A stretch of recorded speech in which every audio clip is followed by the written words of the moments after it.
Yeah, welcome to Buddhana Sati week. So Buddhana Sati, we could translate as being with the Buddha, or evoking the Buddha, but evoking the Buddha to be with the Buddha.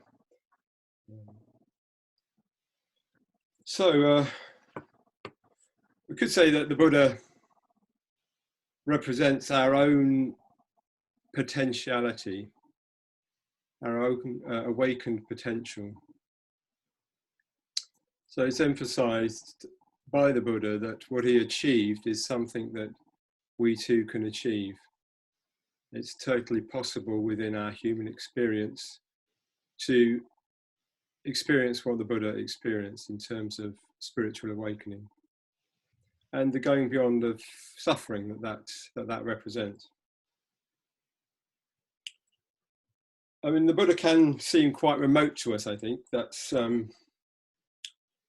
certainly it can appear that way. Perhaps in reality, it's not the case that the Buddha is remote, but it can seem like that. It's so interesting that the image of the Buddha is such a common image nowadays. You can see the Buddha, you may notice this, in shop windows and furniture stores, and I bet you can even buy a statue of the Buddha in IKEA. The Buddha seems to be everywhere as an image. It's always struck me as a powerful image, the one of the Buddha. It's like there's something mysterious about it. It's a human being, seemingly sitting doing nothing, very calm, very grounded, very substantial.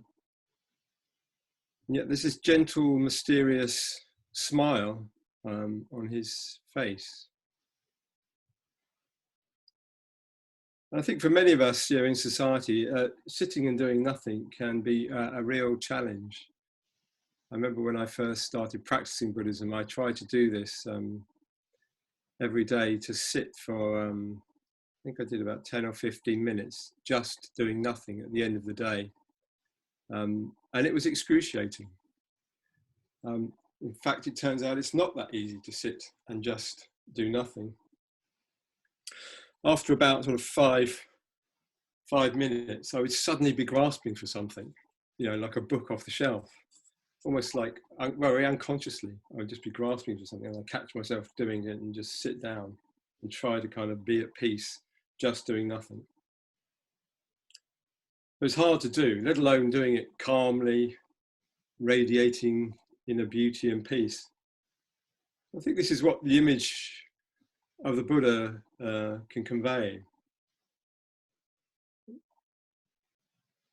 And perhaps the image is so popular, even just in the culture that we live in, because the Buddha reminds us of this possibility. There's something about that image, that statue, or that picture that reminds us of this possibility that we could become like the Buddha, that we could maybe one day be able to sit calmly in a shop window doing nothing, at peace, unperturbed by the world rushing by outside. And perhaps we need to know that that's possible in the ups and downs of everyday life. Of course, a shop-bought Buddha, as part of our home decoration plan, isn't the same thing as a living relationship with what that image represents. So the image, though maybe powerful in itself, stands for a living relationship. It's a symbol of a living relationship. And the living relationship that comes with the image of the Buddha, well, more than just the image, but what starts to be the sort of embodied connection with that Buddha, is the practice of the Dharma, or the practice of all Dharma teachings, all Buddha teachings, all communications of the awakened mind. So we can't really see the Buddha unless we practice the Dharma. And the Buddha says this in the Diamond Sutra. So the Diamond Sutra is one of the Prajna Paramita texts, the same place that the Heart Sutra that we recite in the puja comes from. And the Buddha says this, he says, "Those who by my form did see me, and those who followed me by my voice, wrong the efforts they engaged in. Me those people will not see. From the Dharma should one see the Buddha. From the Dharma one takes one's guide." So to see the Buddha, we need to practice the Dharma. And it's interesting, I don't know if you've maybe noticed this, how a simple image of the Buddha, in fact, let's put one up. Louis, could you put the image of the center tank, the painting in the center shrine around? Thank you. So to see, yes, it's interesting. We may notice that a simple image of the Buddha can come alive when it wasn't previously, because of this living connection that we're developing through our practice of the Dharma. It's like we are creating this living connection with the Buddha. And it's interesting, you know, you can stare at an image for a long time and it not have much meaning, but after you start to practice the Dharma for a while, it's almost like it comes alive and you feel the living connection. Something of that seems to be transmitted through the image itself. And maybe this is just one of the ways that our minds work. So I'd like to suggest that this relationship with the Buddha is actually something quite intimate.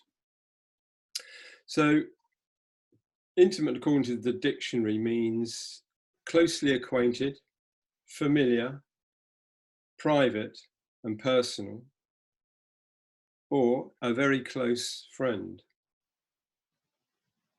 So closely acquainted, familiar, private and personal, or a very close friend.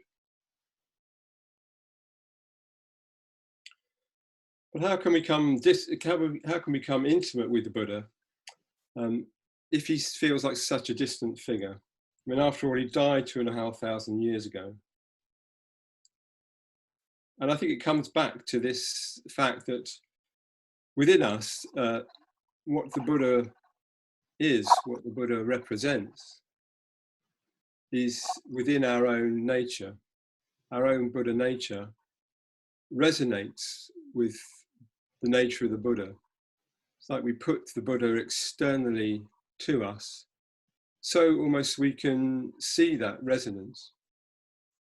So we have an image of the Buddha sitting there, and there's something that's communicated back to us that is really about a deep resonance with our own Buddha nature that's deep there within, waiting to be discovered or uncovered.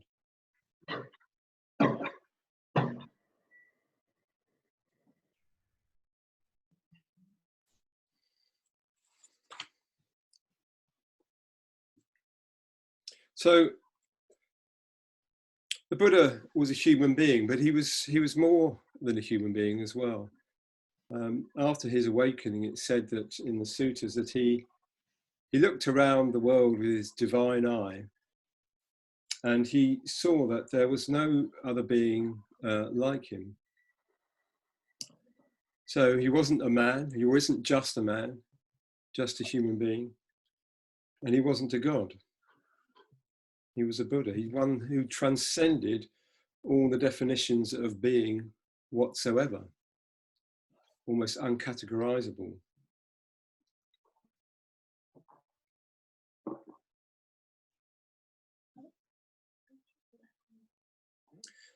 So it's the practice of the Dharma that makes us intimate with our true nature, which is the Buddha,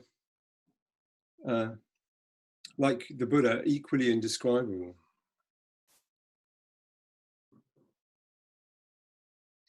And coming into contact with our own true nature is the most intimate, the most closely acquainted we could be with ourselves, and the closest friend that we could be to ourselves. Louis, could you put up the other image?